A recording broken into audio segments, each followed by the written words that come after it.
injury. Alex Keith also out this week. What does the depth look like on that defensive line? They've had to switch around some players to kind of give some depth. It was a position where they thought they did have some, but after the injuries, now what are we looking at? Scott, he's out for the year, like you said, and now they're starting a true freshman, Steve Richardson. 6 feet tall. He is a low center of gravity. He's very, very good. The coaches are excited about him. So it's never that ideal to start a true freshman, obviously, but this guy actually seems talented enough. According to his coaches say, everybody's saying that next to Botticelli, he actually might perform really well right away. And for guys that are getting a transitional period to really get into it, maybe even this whole season, I think he's going to contribute right away. And you saw actually last week, he was against first and second teams. He played against both. Obviously, he played deeper in the game. But I think he'll look good, and I think Hank Ekpe is going to be on the defensive end because Michael Messila is not ready to basically start yet. I don't think they really want to get him starters reps, so Hank Ekpe is going to go at defensive end opposite Cochran. Messila will be back this week, but like you said, not ready to start. You mentioned Botticelli and having that senior veteran leadership next to these young guys. How much does that impact the game? They're always going to be looking at it over their side to see kind of what he's doing. It's going to be huge, and he had his 1 sack last year, already has a sack this year, so he's already matched his total. And that veteran presence, basically, for guys that didn't even expect to be playing as they're going to. Right next to Richardson, like I said, he's their main principal. And Botticelli is a little bit quicker than you didn't think. A lot of these guys are just like really fast. And Botticelli just sits out in the middle, and it's making it right next to Richardson. The guy that can be able to spin and swoop. He's a good contrast to Botticelli. Ekpe is obviously a loss, but as a true freshman, he had more tackles for losses, more solo tackles than he did last year as a sophomore. So I'm not downplaying the loss. It's just that we have a capable guy behind him. They might be getting to the point now, though, where one more injury could be a point of no return. So they got to really stay healthy here. The Gophers announced this week that they have signed a new partnership with Land O'Lakes, $25 million going towards this new athletic facilities project. Later announced that they're up to $40 million for this thing. What sort of an impact can this facility? Obviously, it's going to be all sports, but this is going to have a big impact on the football team too. What sort of impact will this potentially have on the university once they get this thing built? Such a tool in recruiting. You hear basketball coaches talk about the first thing Norwood Teague did when he came here was that he made that a priority, basically an athletic facility, because now it's not even that you have the coaches, you have the people, you have the campus, but it's gotten to the point where so many people have this facility that you kind of need it. Whether or not it's necessary, whether you need to spend as much as you do on it, it's a necessary tool in recruiting, and it's hard to kind of convey that to people maybe that aren't always in the recruiting news or kind of just dive into it. But Nebraska's got a new facility, and all you hear is the players talking about when they go there and visit, they talk about the facility, so it's really huge. You don't really know where these donations are going to come from. They could come at any time. Like I think Norwood Teague said, but $25 million. I think he's trying to get over $100 million, maybe way above that even. So that's huge. I think they're shooting for $120 million. So every time you get these big chunks, that's a good start there. One more headline before we get into the preview of today's game, this afternoon's game. Jeff Jones, star recruit from Minneapolis, running back, had some academic issues. He did end up going to the University of Minnesota, started classes this week, and hoping to be on the field this spring for spring practices. We've talked about recruiting, locking down the borders here in Minnesota. This was one of those guys, this is one of those gifts that Ken Kill went out and got. Unfortunately, academics, some stuff that he had earlier in his high school career didn't help the situation, and he's going to miss this year. But how important, again, is it for Kill to get a guy like Jeff Jones to open that door to Minnesota high school guys and see, hey, Jones went here, I can go here too. This is a good idea. This team's kind of coming back. It's an important thing. Exactly. It all starts with the AD. You hire the right coach, you get the right coach that to recruit gets the in-state talent that you need to keep. You need to make it a trendy thing to go to the school that's in-state. And for a while, it really wasn't for football. So now that it is, Jeff Jones, you kind of get that player that everyone's like, okay, well, he went there. I mean, there's something about it. Let me rethink this, even if they weren't thinking about it. But Jeff Jones, number 7 running back in the country last year, was in the 2013 Under All-America game against 5 stars, the best of the 5 stars. And he performed better than any of those guys. He was a co-MVP of the game. And the Gophers wanted him, obviously, this fall, but it's not the worst thing in the world. He's just got to keep a 2.5 GPA. and then he'll be back next week. And you mentioned that is a position where they have a lot of depth right now, running back. So you let some of these guys come in and get out. We got a couple minutes left, Joe. Let's preview this Middle Tennessee game. Again, kickoff at 2:30 right here on the Fan. We're going to pass it over to the pregame show after us here. Both teams come into this game 1-0. Middle Tennessee State. Is it Middle Tennessee State? I'm losing my mind. Middle Tennessee. Let's go Middle Tennessee. The Blue Raiders opened their season with a 61-7 victory over Savannah State last week. How do you read into that? Savannah State, not necessarily tough competition, but you got to respect 61 points. Exactly. 61 points is impressive, really, any way you cut it. But obviously, you're going to be facing different defense in Minnesota. We stifled Eastern Illinois. Now it's a different FCS school, whatever. But that's our strong point. They're going to be coming into TCF Bank Stadium with a quartet of running backs. Jordan Parker is a junior. Shane Tucker, sophomore. Shane Tucker is probably the more talented of the two. And at the end of last year, I think he had 300 yards in his last 4 games. He's coming into this year, and he had a lot of carries early. But as the game went on, they were up by 40, so he didn't play as much. Jordan Parker, again, he doesn't look fast, but he takes long strides, and he has the angles. Then they have Watley and Bryson. It all starts and stops with T.T. Barber, who's their linebacker. He had 119 tackles last year, 11.5 for a loss, and he's just gonna be right back at it this year. So it's gonna be interesting to see their defensive line against our offensive line. Savannah State's tallest left tackle, or their tallest offensive lineman was their left tackle, and he's 6'4". We have 5 of our 6 top offensive linemen are 6'4", 6'9", and that's Campion, Olsen, Bush, Persig, Lauer, and even after that you got Bjorklund and Christensen. So it's going to be a battle in the trench. I think that the Gophers are going to win. That's going to be the key to victory. Last week, quarterback Austin Grammer, 250 yards, 2 touchdowns. Wide receiver Marcus Henry caught a bunch of them. So there's a good connection right there. This defense, real quickly, we've got about 30 seconds here, forces a lot of fumbles, 33 fumbles last year, 33 turnovers last year, 5th in the country. But they also turn the ball over a lot, so there's opportunities for this team. Exactly, and I think that in a road environment, they played a lot better in their home games. In a road environment, they haven't really played in a stadium as big as TCF in a while. And they had 2 good performances against 2 bowl teams last year, but Minnesota, I think.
Stadium, the Gophers roll past Eastern Illinois 42-20. Lots of good things happen for the home team in the win.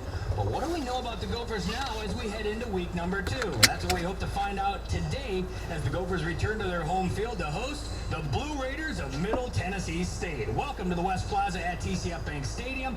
Kevin Fall is with you once again, and we're here for the next 2 hours getting you ready for Golden Gopher football right here on The Fan. Coming up in this first hour, we'll put our Gopher spotlight on senior defensive tackle Cameron Botticelli. We'll have our weekly chat with Zach Johnson of GopherIllustrated.com. Corbu Status will jump in with his college football scoreboard. We'll go to the sideline and hear from Justin Gard. Plus, we duck behind enemy lines to check in with the head coach of today's opponent. But we start by welcoming the Gophers' all-time leading rusher. His name, he needs no introduction. It's Daryl Thompson. How you doing, DT? I'm doing really good this morning. Always great to see your shiny face, and no different today. Beautiful day for football here at TCF Bank Stadium, and looking for more of the same from last week, eh? Yeah, it is beautiful. I was out doing yard work this morning for 2 or 3 hours. It is a beautiful, beautiful day, but I'm excited to be out here this afternoon. You know, it's 75 degrees, and it's warm, and it looks like a phenomenal day for football. Wait a second now. That's breaking news in and of itself. You're doing yard work? Your people don't, you don't have people do that for you? I don't have any people. Only people I got are my kids. You know, so I get them out there. They got to wait a little bit too, but you know what? It is you know, it's always something going on in our house. We're always following the kids somewhere. Of course you are. Well, it's a great thing to have, and I'm sure we can get into that more at a later date. But let's talk about your Golden Gophers before we preview what's to come today at TCF Bank Stadium. 1-0 on the season. I don't think it's a big shock that they took down Eastern Illinois, but outside of the garbage touchdowns at the end by that squad, your Gophers look pretty good all from start to finish. Yeah, our Gophers looked good, you know, and I'm excited about a few of the people. I mean, Donovan Jones, Berkeley Edwards. I think there's some exciting things, and even in the backfield, we mentioned Jalen Mayaker, heard a little bit of the pregame coming in, so there's some very nice things going on with the offense and the defense. You know, we're a little bit injured up front, but other than that, you know, I'm very, very excited about the team, and I look forward to seeing kind of the next step today. After you get through the first game and the jitters, you get to settle down, have some practice, and move forward. So I look to see actually more progress today. One of those guys you're going to be looking for progress from is the guy under center. Mitch Leidner, just his 5th career start, and he looked pretty good, I thought, especially on the ground, and that's no surprise either. But even airing it out, maybe a little bit of a rocky start, but it kind of looked like he was catching a groove late in the game. I think so. He threw some nice balls a little bit later. In the beginning of the game, he was a little bit nervous and probably excited just to figure out, you know, your first game truly being the starter. He and Philip Nelson did rotate a lot last year, and he kind of was like, who's going to be the guy? Now we know he's the guy, and he knows he's the guy. And I think, he definitely underthrown over a few balls last week, but I look forward to seeing how he comes out and plays today. Again, Daryl Thompson joining us here at the West Plaza at TCF Bank Stadium. Should be a fun afternoon of pregame leading into what should be a fun afternoon of college football here on the University of Minnesota campus. As we look at some bright spots from last week, you mentioned Berkeley Edwards. That's a guy that I was dying to see last year. Now finally we get to see him unveiled, and boy, he was worth the wait.